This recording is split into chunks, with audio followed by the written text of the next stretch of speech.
Hi, I'm Aeon. This is a video. Good morning, good evening, good afternoon, everyone. Welcome back to more Robtop. Today is more of AeonAir talks about levels that he has beaten in the past. And today what we're going to be doing is I'm going to be ranking my hardest demons at the time from worst to best. And basically what I mean by that is that every level that at one point was my hardest completion, I will rank from worst to best. I know, crazy concept, wild idea. Now, the way that I describe my hardest is before 2016, I don't actually know what my hardest were, because there was no such concept as a hardest demon at the time. So I will just go off levels that I consider to be personal milestone levels that either took me a really long time to beat or were just major completions for me personally. There are 5 of them.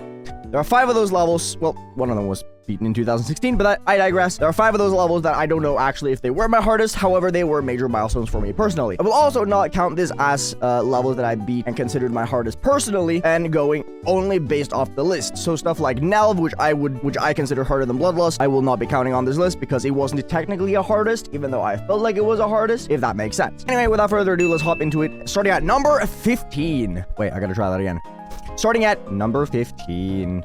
Hypersonic. So the thing about Hypersonic is that this level was just one that I beat like a week after I completed Cataclysm as my hardest, as like a comeback in 2017. I hadn't played the game for a while. I just beat the level and I didn't even realize it was a hardest at the time. This is one of those levels that I never actually think of as a hardest that I ever did. It was just a level that I beat after Cataclysm. I actually learned recently in the past like year or so that it was actually a hardest at a point, because I beat it as my second extreme demon after Cataclysm before Bloodbath, but I never considered it as such because it was like, I think it was like top 30 when I beat it, and Cataclysm was a little bit lower than that. So Hypersonic takes the lowest spot just because I don't care about the level. I never cared about it as a hardest, and it was never felt like a milestone for me personally. Number 14 follows a very similar route. It is Ultraviolet, and the reason why Ultraviolet is on this list is because it's the first insane demon that I have any like vivid recollection of actually completing. Whether or not it was a hardest at some point, I have no absolutely zero idea, and that's why it takes the number 14 spot, simply because I honestly don't know if it was a hardest or not. It was a level that I always wanted to beat, and I beat it on my laptop in school in class, very similar to Blast Furnace. However, I beat this one before Blast Furnace, therefore I would consider it my first insane demon, but I don't have any like strong memories associated with it. Number 13 is one of my first proper milestones, in my personal humble opinion. It is Electrodynamics V2.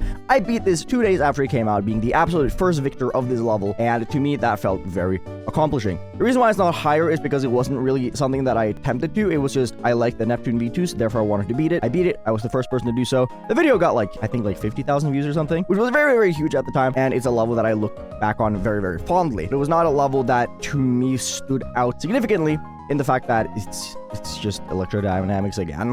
And because it wasn't a level that I truly struggled with, unlike the other levels that are gonna be coming after, that's why. Number 12, and this might come as a shock to a lot of people, it is Cybernetic Crescent. Now, the reason why Cybernetic Crescent is this low is simply because of the fact that I didn't actually like strongly feel as if this was a hardest. When I beat Cybernetic Crescent, it was just a month after I completed Yatagarasu as my hardest, which I did in secret and dropped on Christmas. And Cybernetic Crescent to me was it has been released now. Viprin has finally released his next new huge mega collab in the Technology trilogy. I wanted to try and be one of the first victors of it just because I liked it. I had no idea going into it that it would be a hardest, because Yata was my hardest and it placed 1 spot above Yatagarasu. That closeness to Yatagarasu, which I had been working towards for a really long time, didn't necessarily sour my experience with it or sour my likeness and fondness towards Cybernetic Crescent. It is still a fantastic level that I truly like and truly appreciate. However, as a hardest, that achievement kind of falls short in that sense.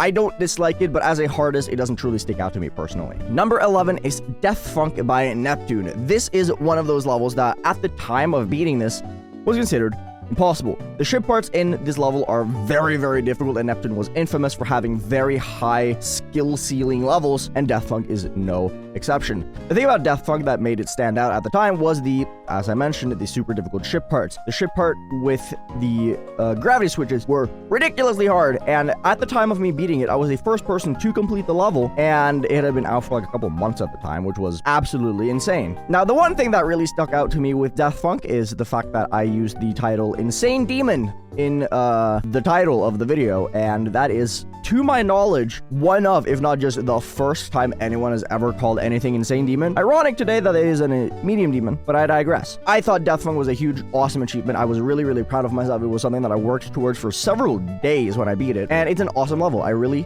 truly like it. Death Funk, good level. Now, cracking into the top 10, we have Cataclysm. Cataclysm to me is a level that will always stick out because, well, first of all, it was my first extreme demon. Second of all, I beat the level 3 days after coming back from not playing the game for 2 years. I stopped playing in 2015 around the time the Steam version of Genre Dash had just released. I was not feeling it. I didn't have a computer, so I couldn't play. I couldn't keep up with the players who were really pushing the boundaries of the game because, well, mobile is just significantly worse than PC, let's be real. And then I came back in 2017 after purchasing my first ever desktop computer, and I thought to myself, I'm going to beat Cataclysm. That was the first level I picked up. I had not played the game for a very, very long time. I'd beaten like the odd insane demon on my laptop before that, but I hadn't actively played for a couple years. I came back, beat Cataclysm, and it felt amazing. And that surreal feeling of completing something that I'd looked up on being absolutely impossible for a very long time, unmatched. Number 9 is Stalemate Redux. The reason why Stalemate Redux falls kind of like in the middle is because as a hardest, it didn't really feel like the most insane thing of all time. The most important thing to me about Stalemate Redux was the fact that it was my first hardest in many, many years. Prior to Stalemate Redux, my hardest was Subsonic, which I had for a very, very long time. I beat it back in 2017, right after it came out, and I had not beaten a hardest since then. I had always told myself I'm not going to be beating anything harder than Subsonic, simply because of the fact that I don't see a need to. And when I got into the art of beating harder levels, back when I returned again after another 2-year hiatus in 2020, I started completing harder and harder levels, and then I thought, you know what? I want to beat something harder than Subsonic, but I don't want to do a massive jump to something like Yatagarasu because that's going to drive me nuts. Stalemate Redux was the natural choice for me personally because it was verified by a good friend of mine, Cephal, which is the verifier of the level, and I thought I want to do Yatagarasu as my hardest at some point because Trusta is my best friend, but I'm not good enough for it yet, so I will do the level verified by my other friend, Cephal. That is Stalemate Redux. I loved it. I think it's a fantastic level. It took me a long time, but it really pushed my skill to a point where I feel like I could call myself good at the game again, which I hadn't been for a very long time. Number 8 is Clubstep V2. And you might be wondering, Aeon, why above Stalemate Redux and Cataclysm and Cybernetic? What the hell? Clubstep V2 was an absolutely surreal feeling to me. I was the second known victor of Clubstep V2, and the only reason people started beating Clubstep V2 was after Robtop uploaded a video of Clubstep V2 to his channel. People started wondering, wow, maybe this level is actually possible. What the hell? No one actually knew if Clubstep V2 was a possible level at the time. Robtop uploaded it. We later found out it was hacked. Robtop. Because of the fact that Robtop had uploaded the video, me and a few others had a massive boost of motivation to actually try and beat the level, and I ended up being one of the first victors of the level. And the level was just cool.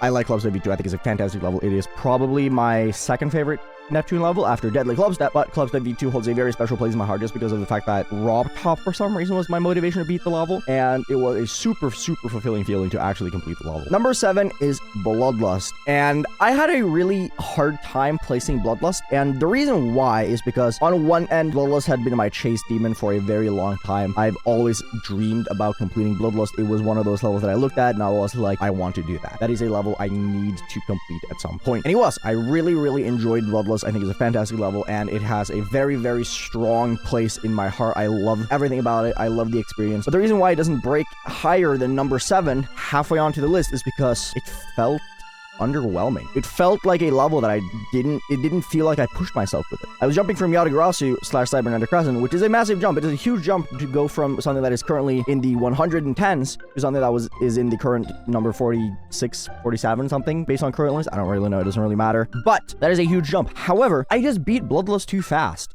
That is quite literally the reason. Bloodlust just didn't take me that long. It took me like 2 weeks. I thought I was going to be on this level for a really long time. Stuff like Cybernetic also took me 2 weeks. I didn't feel like it was a massive jump up for me, and that underwhelming sensation of completing it that quickly just didn't feel like I achieved the thing that I thought I was achieving. So even though I thought Bloodlust was incredible, I've always dreamed about beating it, and it was one of my most prized completions, and it still is one of my most prized completions. As a hardest, it just felt underwhelming. Not to say it's bad though. Number 6 is Bloodbath, and Bloodbath above Bloodlust. What the hell, Aeon? What are you doing?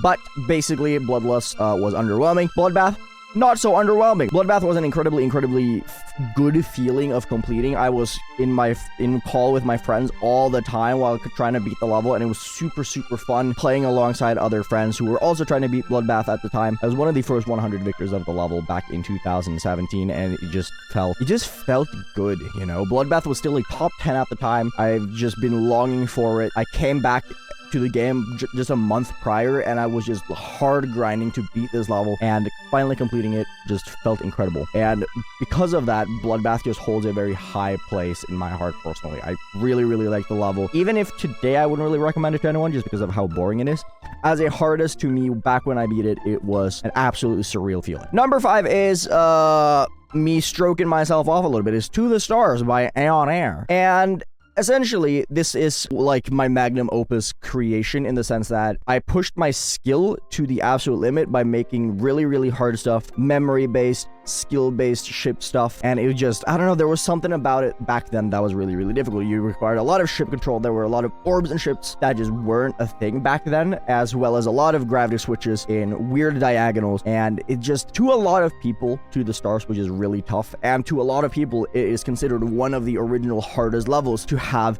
an actual verification video. And to me, it was an insane feeling. At the point I beat To the Stars, it was the most amount of attempts and time I'd spent on any level ever. Stuff like Death Funk, Clubstep V2, Electrodynamics V2. Those took me like 1,000 attempts at most, which at the time, 1,000 attempts was a large number. No one spent 1,000 attempts back then. To the Stars took me 2,500 attempts. It was an insane grind. And I have an incredibly vivid memory of where I actually beat it. I was in a hotel room with my dad in Sweden because we were going to a football cup, and I beat it at the hotel a little bit past midnight, so I couldn't actually react to anything because I would have woken my dad up and I would have got my ass whooped. But To the Stars it just holds such a special place in my heart, and it's still a surprisingly big part of my legacy. A lot of people know me for To the Stars, which is crazy to think about that long after, even though it doesn't really have that many downloads. It's just created its own legacy through other people's videos, such as C, who always referenced it as one of the original hardest levels, and that's why it's so important to me. Number 4 is Subsonic, which, to no one's surprise, is my longest lasting hardest ever. I beat Subsonic back in 2017, and it remained my hardest until like mid 2020, and it's just, there was something about it. I was the third person to beat the level after Wooshi and Diamond Splash, and it was one of those levels that I didn't really have a reason to why I wanted to beat it so much. It was just one of those levels that I really, really wanted to beat because for some reason I just had a very huge affection to it. I helped playtest the level. I helped balance the level. I was one of those people, I was one of the people who just helped make the level what it is today, and I think the level turned out absolutely fantastic. I have lots of very good memories of it, and to me, that involvement with the level will always hold a special place in my heart, and I think it's a very good level as a result. Number 3 is Yatagarasu, and Yatagarasu, as I mentioned previously, was a hardest that I worked on in secret for about a month, and then I beat it and uploaded it on Christmas, shadow dropping it as a new hardest, which was a pretty significant jump from Stalemate Redux, if I'm being 100% honest with you. And it's one of those levels that it was part of my motivation to come back to the game. When I came back to the game in 2017, I came back to the game because my friend Trusta had recently verified Yatagarasu, and that kind of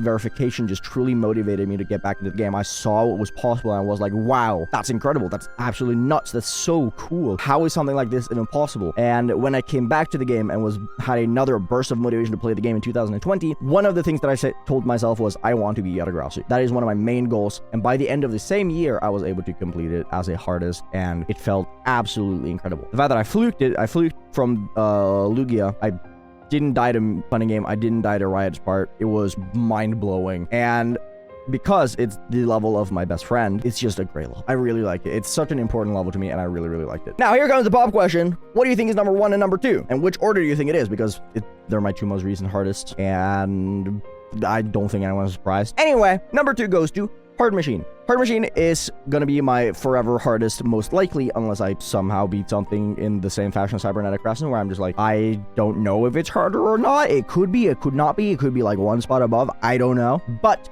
regardless, Hard Machine is one of those levels that it was just a journey. That's all I can say. I kind of at a loss for words with it because it was just such a journey. I played it for 4.5, almost 5 months, which is way longer than anything else I've ever played. And it truly tested me and pushed me to my absolute limit. And even though I don't have any like sentimental story with it, similar to like Yatagarasu or Bloodlust, where I just kind of like knew I wanted to do it, it's one of those levels that I just kind of like fell in love with through time, just because, well, it's cool. And it's like the only level in that difficulty range that I ever looked at, and I was like, yeah, I want to do that. Why? I don't know. It's a 1.6 level. 1.6 was like my peak, right? So that homage to 1.6 terms of the gameplay, it just felt good. And in number 1, to absolutely no person's surprise, is Rust. Do I have to say anything about Rust? It's just a good level. I love Rust. Rust is like one of my absolute favorite levels of all time. I was involved with the playtesting of the level. I'm just a good friend of Neige, and being one of the first victors of the level and being the second full detail victor, which is awesome. I played it. I wasn't entirely sure whenever the level was like in verification that I wanted to beat it when it came out, and then it came out and I was like, you know what, I want to go for this. And it was just an egregious month and a half long grind from the release until I beat it, and it was absolutely awesome. I think I look at Rust as one of my proudest achievements in this game, and for good reason. And I just love the level. I have nothing else to say. Rust is just a good level. Anyway, that was it. Thank you for watching. Thank you for listening to me ramble about levels that I like. I appreciate it. Anyway, I'll see you guys around. Each of you can stay healthy, stay hydrated. Thank you for bringing my bit. Hope my videos a little bit better too. Subscribe to the channel if you haven't already. I would truly appreciate it. And yeah, goodbye.